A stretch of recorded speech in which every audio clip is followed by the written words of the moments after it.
भूमिका आहे? नाही, मला जो इथं नाशिककरांच्या पर्यावरण प्रेमींना सपोर्ट करण्यासाठी मी इथं आलेलो आहे. मी गेली 10 वर्षापासून येतोय. इथला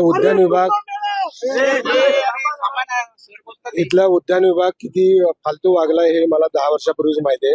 2016ला आम्ही इथं इतकं काम केलं नाशिकमध्ये आणि अचानक 5,000 मुलांना बेलाचं रोपं देऊन आम्ही मिरवणूक काढणार होतो. इथं त्र्यंबकेश्वरला बेल बाहेर आणला जातो, बेलाची झाडं वाटली पाहिजेत म्हणून करत असताना अचानक माझा प्रोग्राम कॅन्सल केला होता. मला ते दुःख अजून मला माहिती आहे की इथं कसं वागवलं जातं. उद्यान विभागामध्ये कर्मचारी कसं काम करतात, झाडं रोपं कशी आणली जातात, फॉरेस्ट डिपार्टमेंट कसं रोपं आणतं, नर्सरी का चांगली करत नाही, या सगळ्या गोष्टीचा अभ्यास आहे.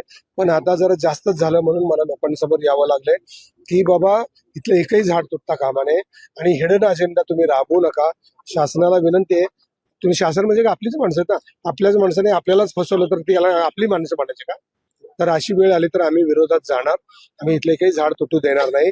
नाशिककरांच्या सगळ्या पर्यावरण प्रेमींच्या बाजूने आम्ही आहोत. सह्याद्री देवराईतली आमच्या 40 देवराई आहेत, महाराष्ट्रात सगळ्याकडून आहेत. आमच्या सगळ्यांच्या वतीनं सपोर्ट आहे. कुठेही झाड तुटत असलं तर तुम्ही सगळ्यांनी सावध व्हा, त्याचा प्रश्न विचारा. झाड तुटू द्यायचं नाही. आपले झाड म्हणजे आपले आईबाप आहे. आमच्या आईबापांवर जर तुम्ही हल्ला केला तर आम्ही मुलं एवढी काही बुडगी नाहीत, आम्ही काही एवढे हे नाही की तुम्हाला जगू देणार, आम्ही तुम्हाला जगू देणार नाही. त्यामुळं साधूग्रामसाठी झाडं तुटता कामा नाही. साधू आले गेले आम्हाला काही फरक पडत नाही, पण झाडं आली गेली तर आम्हाला खूप फरक पडतो. हेच मला सांगायचं. झाड जाणं इथलं म्हणजे हा ज्ञानेश्वरांचा अपमान आहे. झाड जाणं हे तुकारामांचा अपमान आहे. झाड जाणं शिवाजी महाराजांचा अपमान आहे.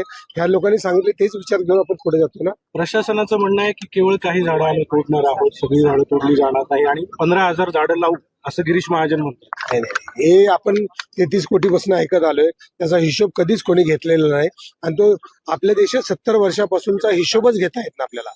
कोणी कुठल्या जागा कशा गेल्या, कोणी कुठल्या पद्धतीने फ्रॉड केले, कोणी काय केले याचा हिशोब. मग त्यात आपल्याला पडायचं नाही. कारण काय, तुम्ही खूप कमवलं म्हणून काय 500 वर्ष जगणार नाही, तुम्ही पण मरणारच आहात. तर जाताना माणुसकी नावाची एक चीज असते, माणसं नावाची एक चीज असते आणि आधी झाडं असतात नंतर माणसं असतात.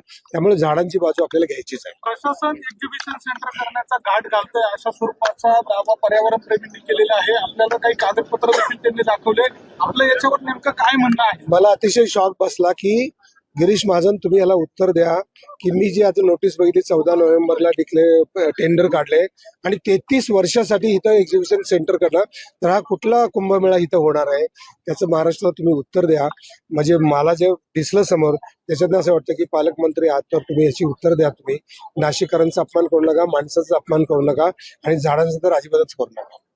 सर, कुंभमेळ्यासाठी पर्यायी जागेचा वापर करावा अशी एक मागणी होते. मागच्या वर्षी कुंभमेळा मागच्या वेळेस इथेच भरलेला होता. आपलं यावर काय मत आहे? कुंभमेळा इतर ठिकाणी भरवावा की इथे काहीतरी सुवर्णमध्ये काढावं, आपली काय भूमिका आहे? मला असं वाटतं इतक्या उजाड जागा आहेत, इतकं नाशिकमध्ये जागा आहे, त्या जागेवरती साधूग्राम बांधा. तुम्हाला जे काही विधी करायचे ते करा. हे विधी करताना तुम्ही नाशिककरांचे हाल करू नका, माणसांचे हाल करू नका आणि चांगल्या पद्धतीने करा. आपल्या कोणाच्या बद्दल काय म्हणणं नाही, पण धर्माच्या नावाखाली तुम्ही सर्वसामान्य माणसाचे हाल करू नका. आता आपल्याला काही लोकांनी म्हणाले की मुख्यमंत्र्यांची तुम्ही भेट घ्या किंवा कानावर घाला, हे घ्या बैठक, आपण मुख्यमंत्र्याला या संदर्भात भेटणार आहात? नाही, आता अजून वेगळं काय सांगायचं. आता हे नाही, इथं मुळात झाडं तोडू द्यायची नाहीत हाच मुद्दा आहे आपल्याला. आपलं बाकी काय म्हणणंच नाही. बाबा झाडं तोडू नका, बाकी जे काही तुम्हाला करायचे त्याच्याबद्दल आम्हाला इंटरेस्ट नाही. आम्हाला फक्त महाराष्ट्रातली नव्हे, जगातली नव्हे, भारतातली कुठलीही झाडं तुटता कामा नाहीत. कारण झाड आहे तर माणूस आहे. झाड आणि आई ह्या दोनच गोष्टी महत्वाच्या आहेत. नंतर सगळे मनाचे खेळ आहे. आपण रात्री झोपलो, मुख्यमंत्री असो, पंतप्रधान असो, नाहीतर खेळाडू असो, नाहीतर ऍक्टर असो, रात्री झोपल्यावर त्याला ऑक्सिजन लागतो ना, त्याला अन्न लागतं ना. हे कोण देतं? झाड देतं ना. मग झाडाबद्दल कोणीही बोलायचं नाही. झाड तुटता कामा नये. झाड राहिलं तरच आपण राहणार आहोत, एवढी माफक अपेक्षा. पर्यावरण प्रेमींनी जी जागा सुचवलेली होती ती जागा वेगळ्या ठिकाणी आहे. तिथून जर समजा अमृत स्नानाचा किंवा त्याच्यासाठीचे जे मार्ग आहे ते जर ठरवले तर चेंगराचेंगरी होऊ शकते. अशा स्वरूपाचा कयास प्रशासनाच्या माध्यमातून लावला जातोय. एकूणच जी पर्यावरण प्रेमी जो पर्याय सुचवतायत तो ते ऍक्सेप्ट करायला तयार होत नाही. शासनाने ऍक्सेप्ट करायला पाहिजे. कारण काय, चेंगराचेंगरी करून माणसं मारायचं असेल तर असले कुंभमेळे घ्याच कशाला? माणसांना त्रास होणारे कुठलेच मेळे, कुठलेच व्यवहार, कुठलेच जे काही सण असतील काय ते माणसांच्यासाठी असले पाहिजेत ना. माणसं मरण्यासाठी असतंच कामा नये. एवढी सोपी साधी गोष्ट आहे ना. प्रशासनाचं म्हणणं आहे की मागच्या 12 वर्षांपूर्वी ज्या ठिकाणी कुंभमेळा झाला होता इथे साधूंचे आखाडे होते आणि 12 वर्षा आधीची म्हणजे 12 वर्षानंतर जी झाडं या ठिकाणी उगवली आहेत त्यातली जी मध्ये येत आहेत ती आम्ही तोडू आणि जो लेआउट आहे तोच कायम राहणार आहे आखाड्यांसाठी. नाही ते 12 पूर्वीचे नियम करता का बरे? मुळात एवढी झाडं सावली देतात, या सावलीत उभं राहिले त्याच्यात जातीभेद धर्म विर्म काय आणू नका.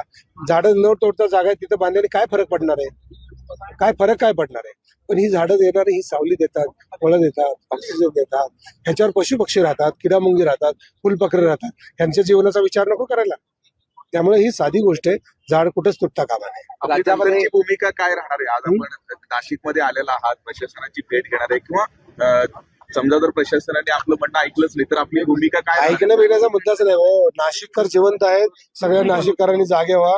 तुम्ही इथं या, तुम्हाला सपोर्ट करण्यासाठी मी आलोय. पर्यावरण प्रेमींच्या मागणीसाठी मला त्यांनी सांगितलं असं आहे. तर भारतात जगात कुठेही झाड तुटत असेल तर तिथे आपण उभं राहणार आणि झाड तुटू देणार नाही, एवढीच आपली भूमिका आहे. म्हणाल तेलुगू, म्हणाल तामिळ, मी 12 भाषेत काम केलं, त्यामुळे कुठल्या भाषेत बोलणं नाही. माझे विचार सगळे मराठीत व्यक्त केलेले आहेत, हे तुमच्या चॅनलवाल्यांना पोहोचवा अशी आमची इच्छा है. नासिक जो काम कर रहे हैं पेड़ के लिए, उनको सपोर्ट देने के लिए मैं आया हूँ. मैं मानता हूँ ज्ञानेश्वर महाराज, मैं मानता हूँ तुकाराम महाराज, मैं मानता हूँ शिवाजी महाराज, इन लोगों ने जो बताया है पेड़ के बारे में वही फॉलो करता हूँ. और पेड़ हमारा माँ बाप है, हमारे माँ बाप के ऊपर अगर आप हल्ला करेंगे तो हम सहन नहीं करेंगे. हमको पेड़ बचाना है, हम पेड़ बचेंगे तो हम बचेंगे, इतना सिंपल हमारा कहना. सर आप इसको लेकर सीएम से मुलाकात करने वाले हैं? नहीं, अभी सीएम से और क्या मुलाकात करते हैं? इधर पेड़ नहीं काटने देंगे हम लोग, इतना ही काफी है ना. और क्या मुलाकात करेंगे? ये नासिकर जो कर रहे हैं ना, उनको कानून से जो काम कर रहे हैं उनको अपन सपोर्ट कर रहे हैं. अभी उसको टेक्निकल टीम में या फॉर्म भरना है, ये साइन करना है, वो करना है, इसी के लिए टाइम नहीं है. लेकिन जो अच्छा काम कर रहे हैं उनको हम लोग सपोर्ट कर रहे हैं, इतना पक्का है. सर गिरीश महाजन जी ने ये भी कहा है कि जो भी क्या करेंगे उससे दूसरी जगह पे लागवड करना बड़ी सरकार भी जाएगी. नहीं, जो खाली जगह है ना उधर साधुग्राम बनाएंगे तो ज्यादा अच्छा है, लोगों के लिए अच्छा है, पेड़ के लिए अच्छा है. इतना तो गिरीश महाजन समझेंगे ना, इतना तो समझना चाहिए ना.